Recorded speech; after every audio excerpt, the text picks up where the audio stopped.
What's up, everybody? It is time for another Accountability Success Circle Quickie. Quickie. Yeah, this week we're going to be talking about confidence and 3 ways that you can appear more confident. So jump right into that chat. Let us know if you're watching live or the replay. Hit those hearts because we are going to get started in 3, 2, 1. Woohoo! Yeah. Oh my gosh. Hi there. Hi, Gary. Man, we've done it 89 times, huh? Great. 89 times and it still feels good. Still feels great. Oh So my you keep gosh. it nice and quick. Nice and quick. Yes.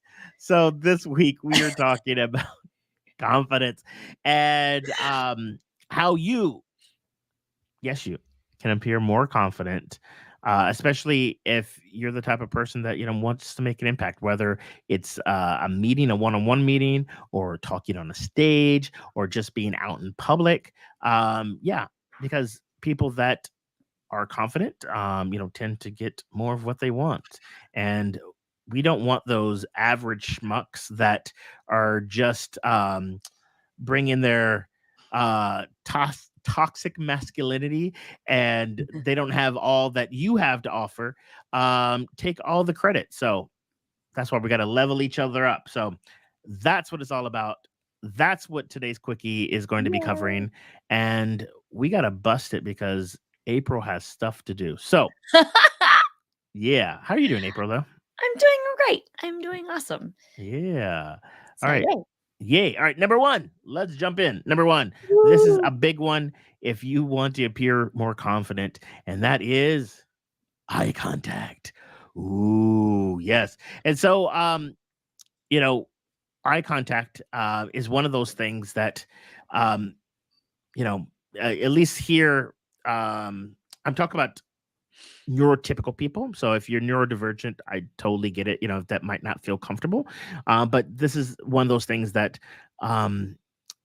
it helps people, see that you trust them. So we're not saying that you need to just be like, however, it gives off that vibe that you're confident, that you have nothing to hide, that you, or I don't want to say authoritative, but competent. That is the word. And it's also a way for you to connect with the person that you're talking to. So when you're looking away, like if I was just going to talk like this, you wouldn't feel engaged with me at all because I'm not connecting with you. Whereas if I look, even though I'm looking in the camera and I don't see eyes staring back at me, when I look at the camera or I'm looking in somebody's eyes, you have that instant connection. It gives you the oxytocin, I guess, or right. Yep. And it gives you that sense of of confidence. And I think also when you tend to like look down, I mean, and not just like Gary was saying, you don't need to like stare at them the entire time and and make it almost awkward, because that can be, especially when you're the one that's talking. You can definitely look away for those of you that it feels really, really awkward to stare for a long time. You know what? I'm gonna go off on a tangent. Yeah, go. I remember this time in one of my improv classes where like they just made us stare and like in silence with a person, and everybody had to pick a partner, and I was like the new one in the class, and I had to pair up with a guy, and it was the most awkward thing for me. But like when we couldn't even say anything, I'm sitting there like trying not to laugh and just trying to be serious. But it is it was a confidence builder, because when you are able to like make that connection, that brings confidence as well. So using that subtle eye contact, you can definitely look away for a second, especially when you're talking or thinking about something. You might end up just naturally looking up, but don't let it linger so much that you're talking in a different direction than the person that is in front of you. So yeah, eye contact can be super simple yet super powerful. Yeah, exactly. And it's one of those things that takes practice. I know growing up, so I wasn't at this point officially diagnosed with ADHD or anything. But I remember it was my 5th grade teacher. Miss Strauss, who gave me that pointer. Gary, hey, you need to make more eye contact. It helps, with confidence, and people won't think that you're lying or anything like that. And being someone that is neurodiverse, it was a challenge. I'm not going to lie, but it was something that I did practice over time. And one thing that I would do is I would look at just one eye. I would focus on the left eye or the right eye, and I found that it was helpful. And yeah, so it is possible to do. And again, everything we do is all about with intention. So um, we invite you to step outside of your comfort zone, especially if it's not something that is comfortable for you. But we just know that the science has your back, and this is going to help you. So that is a good segue to number two. And number two, so if eye contact is a good starting point, this one is going to definitely give you that perception of confidence and help people trust you more. And that is all about having an open body language. Yay! Yes. And so what we mean by that is, presenting yourself open, not with crossed arms, because again, the science shows that when your arms are crossed, it gives off the perception, one, that you're protecting yourself. You have something to hide, and it doesn't give off, that confident look that you may be going for. It might be comfortable to sit like this, or yeah, to sort of stand or be in this, but just know that the clues that you're giving off is not one of confidence and openness. And April. Yeah. I think also another way to in a lot of these confidence signals, we're talking a lot about not the things that you can say, but the things that you can do with your body. Showing engaging in a trusting way where you show your palms a lot of times in the start of these videos, or even when I'm seeing somebody on a Zoom, I'm like, hey, like I will wave, because this is science shows also that this is a way to connect, and it can be somebody that you can trust. So just making sure that your hands are visible when you are talking, right? Using hand gestures, that's always great, right? If you're in fists, like this means like similar to the arms crossing, like there's some sort of like stress or whatnot. You with the open palms, you can seem more relaxed and therefore more confident. Um, and I think also when you're engaging in a conversation with somebody, and or you're on stage, it's really making sure that you're connecting with the person by facing them. This is something that we call fronting. Just make sure that you're aligning your body with who you're reacting with. Also, things that you can do prior to being on a stage or performing, or just getting the courage to talk to somebody on a first date or something like that. Power posing. I was laughing with Gary about the little bitmoji that we put on our whatchamacallit today. I don't know, Gary, can you pull it up? Yeah, Yeah. don't mind if I do. Like, I just look at how cute the two of us are power posing. We've got our hands on our hips. We've got our chests open. That can be a cute little exercise to, prepare yourself to be open and confident. So, okay, we're back. So Yay. yeah, just keep that open body language. If you're talking again, like if you're not making eye contact, it's the same thing with your whole body. If I'm talking to you, but I'm talking to you like this, it doesn't feel right, right? Yep. So try to keep alignment with the people you're interacting with. So yay. Does that Yay. bring us And to number 3? yeah, that leads us to number three. And before I mention that, Woo! the cue that you're giving off by not fronting, as April mentioning, and having your body sort of facing away, is that you want to leave. You want to leave the environment. And I gotta go. yeah, and it's going to, again, the person that you're chatting with may not like know consciously, but they're going to get this vibe like, yeah, I don't know about this person. So, anyways, our job here is to help you be the most effective communicator out there, and this is how we do it. So, it brings us to number three, Number and this is 3. all about your voice and and having strong vocal power, because you got the eyes, you got the posture, the body posture, Now you want to have a voice that is confident, not, and then it's like, Yeah. look at me, guys. Hey.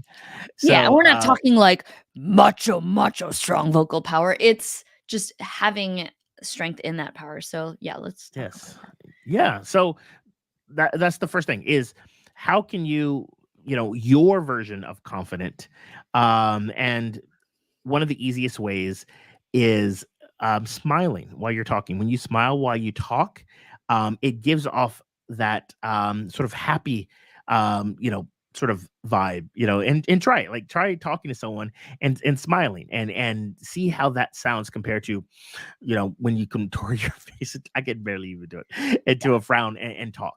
So that's the first thing.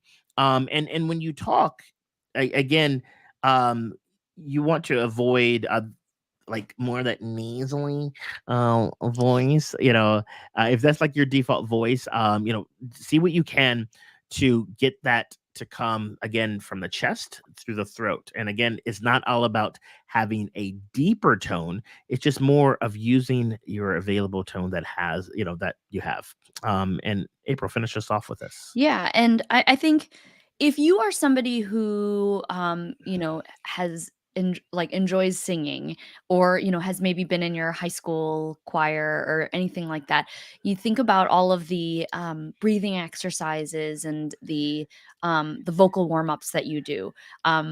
Those Bumblebee, types of bumblebee, things, bumblebee. yeah, it's like, "Me ma me me mo moo," or something like that. No. Yeah, I don't remember what it was, but, like, we used to do all of these warm-ups, but learning how to breathe and also allowing yourself to practice the vocal ranges can just really help keep your throat nice and warmed up. So, think about that. But I think that there's a lot of, vocal quality that comes from breathing, and it's, Mhm. so if you wanna channel your inner, like, karaoke singer, just think about that. Think about how, you can keep your voice activated and exercised in a way. The other one other part of vocal power that I wanna point out is there's kind of the way that you communicate that, can I guess, signify whether or not you're confident. And it might sound something like something that wouldn't work would be like, "I guess I'm gonna do this now, and Gary, you are awesome." What am I doing? Or What my am I name is April. Like what? Gary lives in San Diego, and April lives in Chicago. What are we Chicago. doing? What am I doing? It's called up talking, Yes. or just that upward inflection at the very end of the sentence. When you're asking a question, especially in cases when you're either trying to promote yourself, like, can I get a raise? Like, instead of like, I should get a raise, like having that difference in the way that you speak can really indicate how confident you may be. So if you want to ask for something, definitely I know if you're asking a question, it's different, right? Because it's like a question inflection. But if you are stating a fact or stating something that you want to try to avoid asking it like a question, if you're actually trying to say it as a statement, if that makes Mhm. any sense. So Yes. yeah, think about vocal power. Really think about the breathing and the breath that you're putting through your voice, and um, that can radiate a whole bunch of confidence. Yay! Yay. Awesome. Yes, that's awesome. And one thing to add with the vocal power, I think I learned from a mentor of mine, as a way to practice it. If you notice that you have more of that up talk, what you want to do is you want to end your statement with your tone going down. That signifies that it's a period, not a question. And so I Mhm. use my hand as a way to like almost like I'm trying to Oh, get my voice to curve down. And so that's when I was practicing not having that question inflection. I would practice like ending my statements like, um, "Do you want to dance?" And like have it. So that was a question. So that, hey, anyways, oh, Let's go dance. yeah. Like especially when I was like learning, about being more assertive, like of making like statements, like as a, um, as a boss, and like, hey, I need you to do this, and I would like practice doing that because I would, sometimes we're nervous, and then that's where that up talk comes from. So, anyways, use your Interesting. hand as a way to practice it and say these things out loud again, so that you can see, do it in the mirror, so that you can see the eye contact, you can see the open body stance, you can hear the voice, you can see the smile, and put it all together. And when you do that, you will be the best version of yourself. And we have a bonus, right? We do have a bonus. Yes. So, April, what is the bonus? So we did those three. What is the one thing that we want to leave them with? Yeah, I think that the most important thing is that confidence, it can be, you can appear more confident, but I think that um we all need to acknowledge that, there's a little bit of us that, many of us feel like we might not have our shit together, but like we are all perfect the way we are.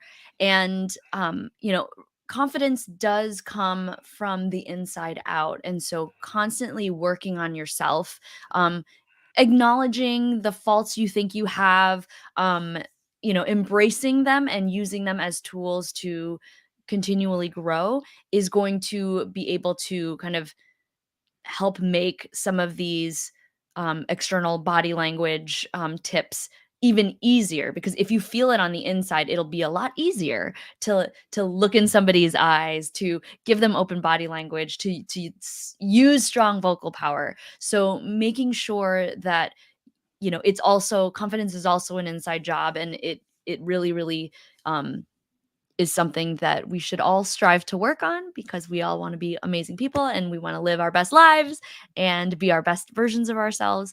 But just know that we are all perfectly imperfect, and Yay! just work from that. So yeah, I think that that's it. Hope you like this quickie. We are the founders of the Accountability Success Circle. If you want to check us out at accountabilitysuccesscircle.com.